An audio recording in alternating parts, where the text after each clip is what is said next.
stage, saka nagtayo. Eh kung magtatayo ka ng ganitong kalaki at wala pa naman sales yung kumpanya mo, kawawa ka. Meron kami isang networking company, sabi nila, maganda sa amin kasi sa InGlobal, ilang taon bago nagkaroon ng hammer. Sa amin, ilang buwan lang may hammer na. Oo nga, may hammer nga, may-ari naman yung nagdadrive. Kasi hindi naman sa distributor yung hammer, doon mismo sa may-ari.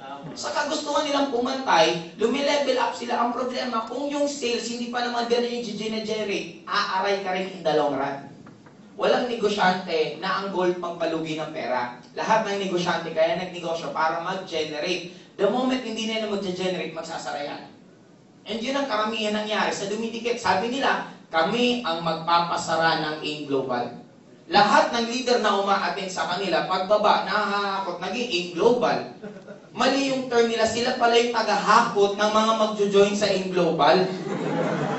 Maraming hindi naman sasali sa inapadpad dun sa building na maraming magkakakilalang networker. Yan ang nangyari. Now, ang point ko, iba na ang labanan noon sa ngayon. Parang rest back lang yan eh. Kung re-rest back ka, hanap ka ng rest back, yung malaki na, yung marami na. Di ba magpapapower kang mag-isa? Ang hirap kaya nun. Grabe, power sa amin, power. Tapos nakikita mo sila, ang dami-dami lagi, ikaw mag-isa lang. Bibigay ka rin in the long run eh.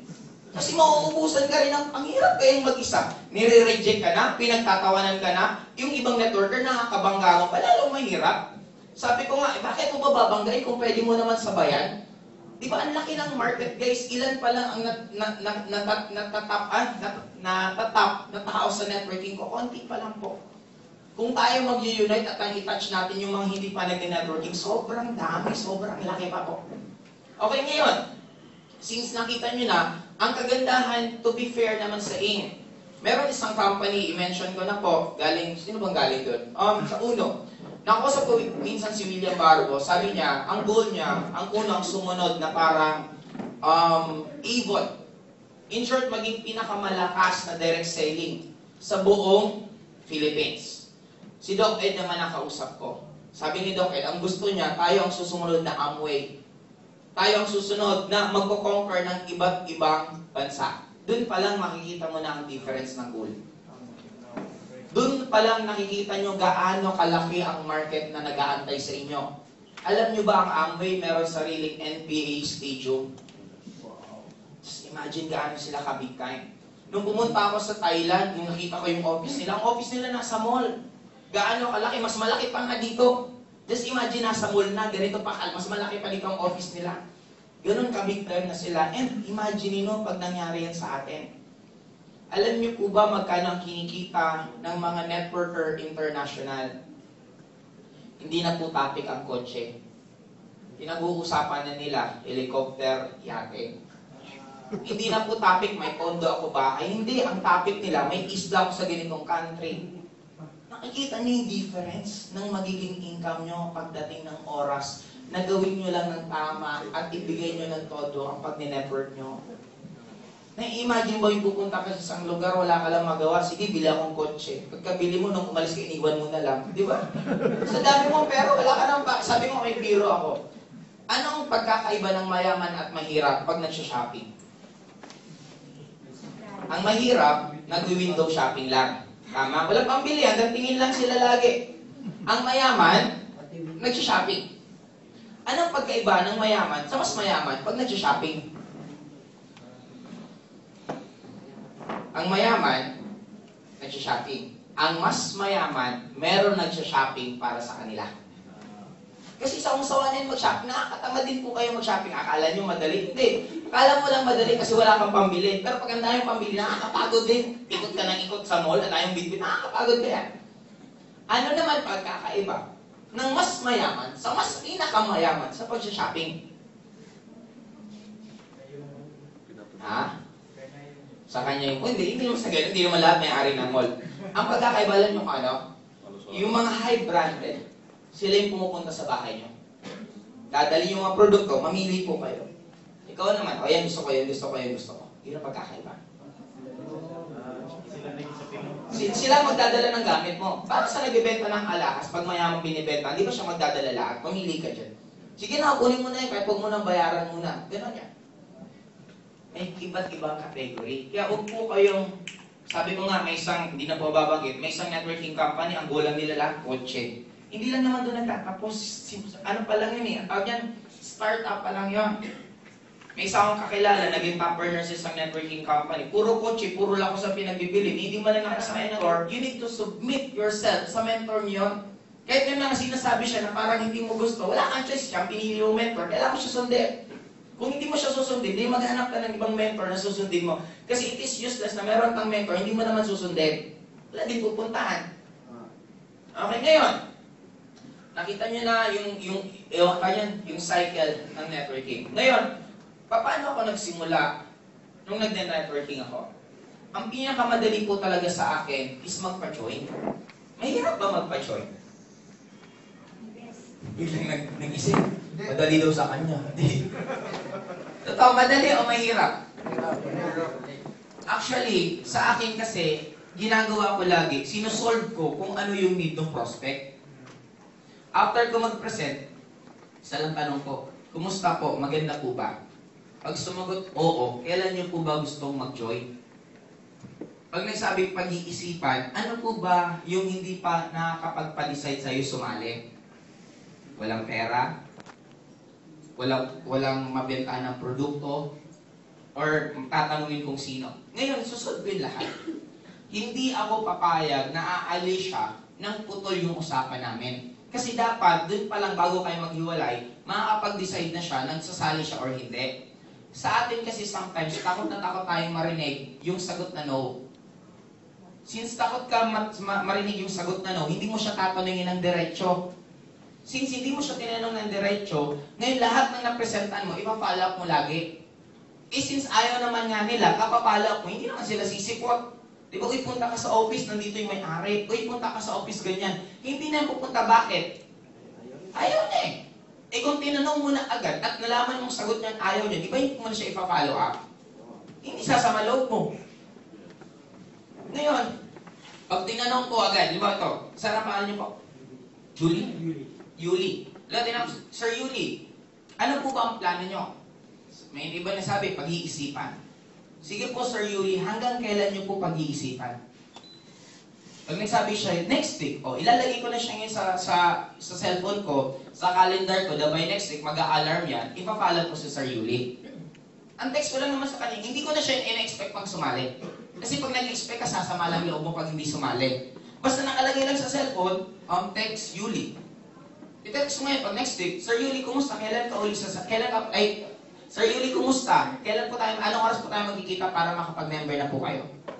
Pag nagpalusot na naman siya, next week na lang kasi bla bla bla bla bla bla bla. Di okay, isip ko na naman sa cellphone, next week. Sa susunod, pag dating ng oras yan, sasabihin ko, Sir Yuli, kumusta? Anong oras po isasali? Pag nagsabi siya, next month na lang kasi meron naman bla bla bla bla. Lagay ko na naman next month. Sinong nahihirapan yung dalawang round? Siya. Isip siya ng isip ng ipapalusot niya.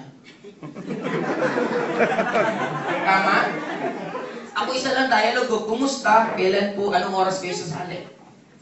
Anong nagiging critical sa ibang distributor? May nangakong sasali. Nung may nangakong sasali, hindi na nagtrabaho, inantay na lang kung kailan sasali yung nangako.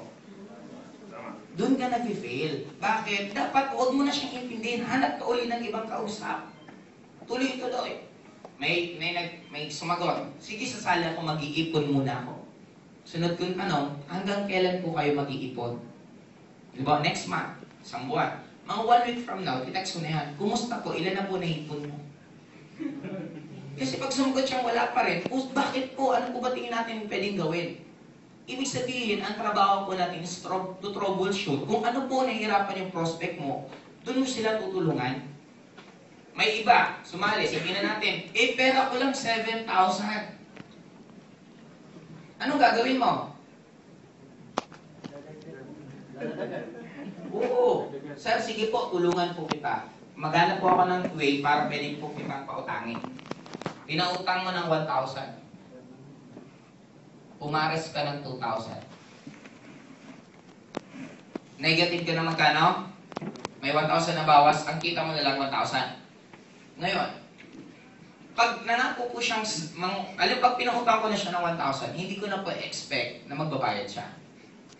Kasi sasama din loob ko pag hindi nagbayad.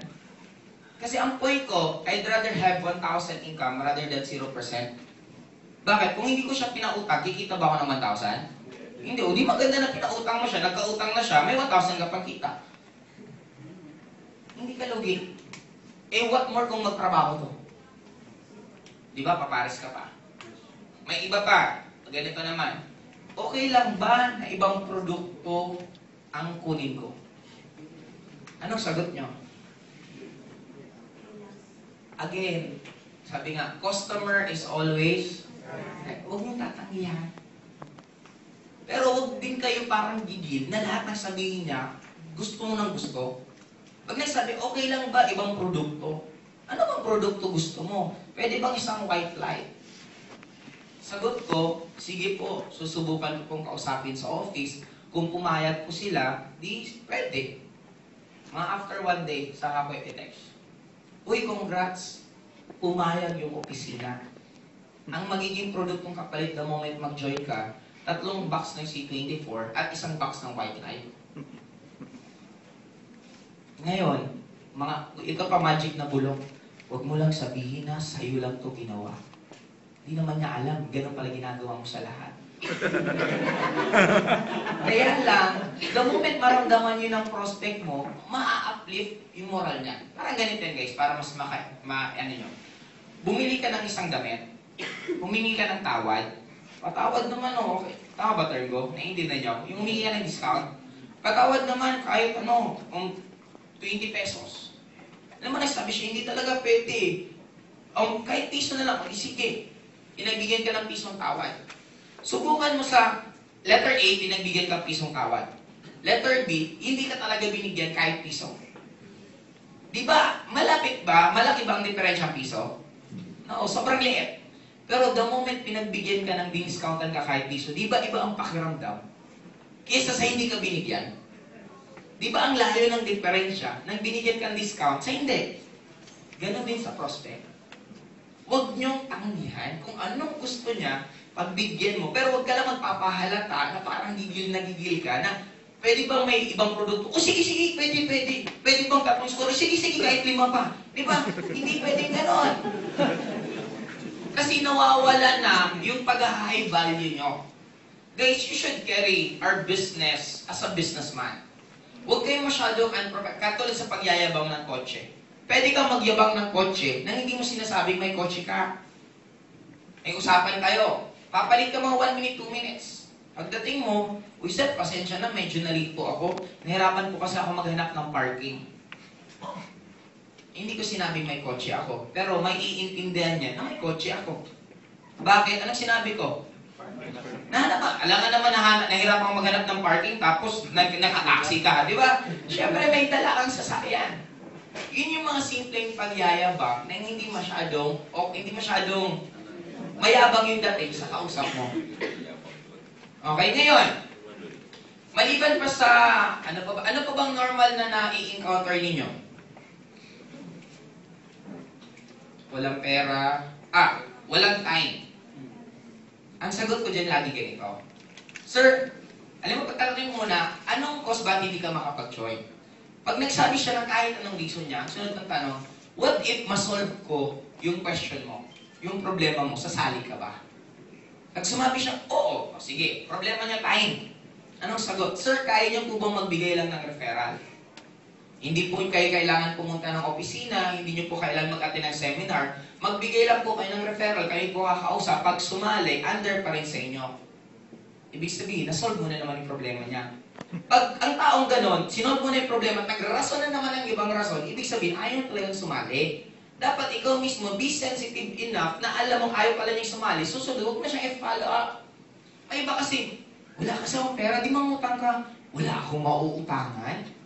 Yung auntie mo, kuripot yun. Di ba siya na mismo yung kumukontra sa'yo? Nagbibigay ka ng idea, siya yung kumukontra. Anong ibig sabihin nun? Ayaw yung sumali. Anong dapat ton? Cut muna, tapos hanap ka na naman ng iba. Di ba mas masarap yung kausap habang nagpipresent ka? Ay, grabe, maganda yan. Kaya lang, wala akong 780. Pero subukan kong utangan si ganito, subukan kong ibenta. Yung siya yung gumagawa ng way. May iba nga, pag gustong sumali, kahit hindi mo final up, ikaw yung iti-text. Tama, may iba naman lahat na ginagawa mo. Tinext mo na, hindi nagre-reply, minis call mo, nag-ring. Sunod mong miss call,